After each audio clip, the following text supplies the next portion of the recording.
अब देखिए, दिल्ली में सत्ता के सिंहासन पर कब्जा जमाने के साथ साथ वहां की 7 सीटों पर कौन बाजी मारेगा, क्योंकि इस बार बीजेपी का सीधा मुकाबला कांग्रेस आम आदमी पार्टी गठबंधन से हो रहा है। उधर हरियाणा में पिछली बार 10 में से 10 सीटें जीतने वाली बीजेपी इस बार कितनी सीटों पर बढ़त बनाए हुए है, देखिए दिल्ली और हरियाणा के फाइनल ओपिनियन पोल के नतीजे। दिल्ली देश की राजधानी, सियासत का सबसे बड़ा केंद्र, जहां से पूरे देश की सत्ता नियंत्रित होती है। एबीपी न्यूज सी वोटर का फाइनल ओपिनियन पोल क्या नतीजा लेकर आया है, नजर डालते हैं। फाइनल ओपिनियन पोल में एनडीए को 58, इंडिया गठबंधन को 35 तो अन्य को 7% वोट मिलते दिख रहे हैं। अब ये वोट सीटों में तब्दील होते हैं तो कितनी सीटें मिलेंगी ये भी देख लेते हैं। तो 7 सीटों का ये देखिए लेखा जोखा आपके सामने आ गया और क्लीन स्वीप एनडीए इस बार भी करता दिख रहा है। 7 सीटें एनडीए को जा सकती है। यहाँ पर एक भी सीट ना तो किसी दूसरे के खाते में और ना ही इंडिया गठबंधन को मिल सकती है। तो यहाँ विपक्ष के लिए झटका जरूर, क्योंकि 7 सीटें एनडीए को जाती हुई दिल्ली में दिखाई दे रही है।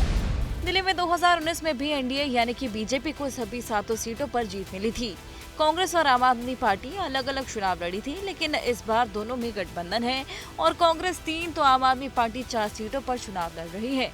वहीं बीजेपी ने पिछली बार के अपने 6 सांसदों के टिकट काटकर नए चेहरे मैदान में उतारे हैं। नॉर्थ ईस्ट सीट से सिर्फ मनोज तिवारी को रिपीट किया गया, जिन्हें कांग्रेस के कन्हैया कुमार टक्कर दे रहे हैं।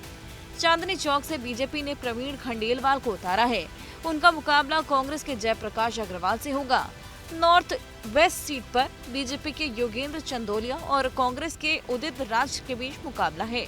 वेस्ट दिल्ली से बीजेपी ने कमलजीत कौर को प्रत्याशी बनाया है, जिनका मुकाबला आपके महाबल मिश्रा से है। नई दिल्ली सीट से बीजेपी ने बांसुरी स्वराज तो आपने सोमनाथ भारती को उतारा है। ईस्ट दिल्ली में बीजेपी के हर्ष मल्होत्रा का मुकाबला आपके कुलदीप कुमार से है। साउथ दिल्ली में बीजेपी के रामबीर सिंह भिदुड़ी के सामने आपके सहीराम पहलवान मैदान में उतरे हैं। एबीपी न्यूज सी वोटर का फाइनल ओपिनियन पोल में दिल्ली की चांदनी चौक सीट में मुकाबला कांटे का है, जबकि बाकी की 6 सीटें बीजेपी आसानी से जीतती दिख रही है। बहुत अच्छा लग रहा है। राजस्थान में निश्चित रूप से हैट्रिक लगाकर राजस्थान की जनता 25 की 25 सीटों पर मोदी जी को आशीर्वाद देने जा रही है। अब देख लेते हैं कि हरियाणा का फाइनल ओपिनियन पोल क्या कहता है। हरियाणा में एनडीए को 53, इंडिया गठबंधन को 38, आईएनएलडी को 2 तो अन्य को 7% वोट मिलते दिख रहे हैं। अब ये वोट सीट में तब्दील होते हैं तो किसे कितनी सीट मिलेंगी ये भी देख लेते हैं।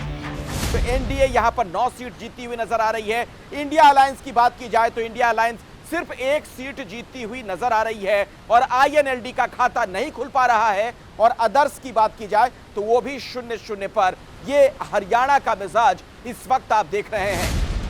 फाइनल ओपिनियन पोल में साफ है कि हरियाणा की 10 में से 9 सीट एनडीए और 1 सीट इंडिया गठबंधन के खाते में हुए नजर आ रही है। अगर इसकी तुलना 2019 से करें तो बीजेपी 10 में से 10 सीट जीती थी और वोट शेयर रहा था 58.2%।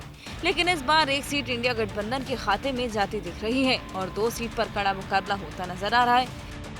एबीपी न्यूज सी वोटर के फाइनल ओपिनियन पोल में राजस्थान, मध्य प्रदेश, छत्तीसगढ़ और बिहार के बाद हरियाणा हिंदी पट्टी का वो राज्य है जहां पर बीजेपी को भारी बढ़त दिखती हुई नजर आ रही है।